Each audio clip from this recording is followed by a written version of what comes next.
Good morning, CAU. My name is Jack Proche, and I'll be doing your weather forecasting for today. Sorry I've been out for the count. I know you've been seeing NOAA pretty much this whole week, but I'll be getting back in the mix of things. So just make sure you get an updated weather briefing right before your flight, and we'll jump right into it.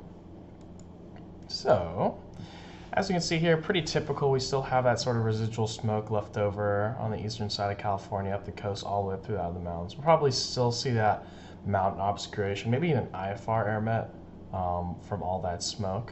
And then we have the typical marine layer on the west side of California. And that's something that we normally see, so nothing to be too scared of. Moving on here for the METAR, you can see that the visibility is actually getting worse and worse. We are seeing smoke throughout the day, maybe haze now. The haze is sort of settling in. So we got 5 statute miles, so it might even drop. So we got to be careful there. Excuse me. So that's something to note. Like I said, it started at 8 earlier in the day, and then now it's towards 5. So just be aware of that. Looking at Bakersfield, I can zoom in here. So we can see that there's this lower pressure system, Wednesday, Thursday, Friday. It drops way below us tomorrow, but today it's that extended area of low pressure. That's that trough right there. So you're going to see some low pressure, of course. And so we'll look at the task for today.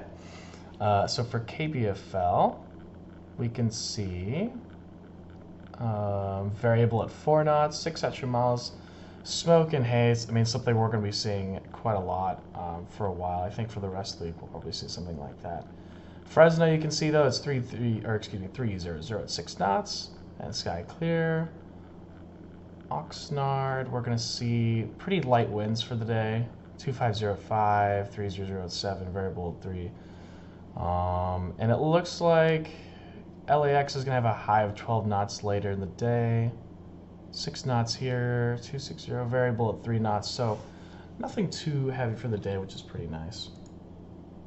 And then we'll look to our 500 millibar chart. Here we'll get to this Wednesday. So it's accurate up until here. Okay, so you can see nothing is too dramatic. You can see that at higher altitudes, 500 millibars, so that about 18,000 feet or so, you'll see that the winds get pretty high, around 40 to 50 knots.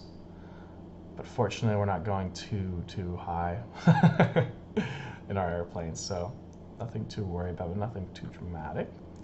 Look at the air mets here. Yeah, and so like I said, we see that mountain obscuration air met.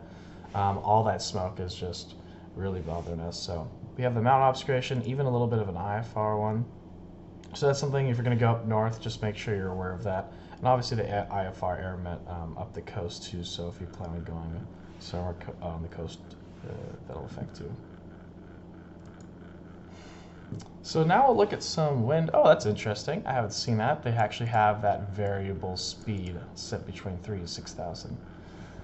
But if we're going to look at Fresno, we can see here that we have a winds variable at 3,000 feet, 140 at 10 knots at 6,000 feet, and then 200 at 9 knots at 9,000 feet.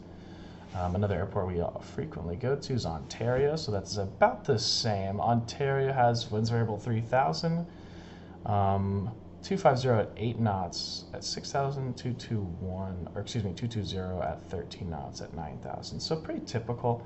At lower altitudes, it seems that it's pretty calm. When you start getting to those higher altitudes, that's when it gets a little bit windier, but nothing that would affect you. But anyways, yeah, this has been your CAU weather briefing. Today is August 25th, and yeah, I hope you guys have a great day.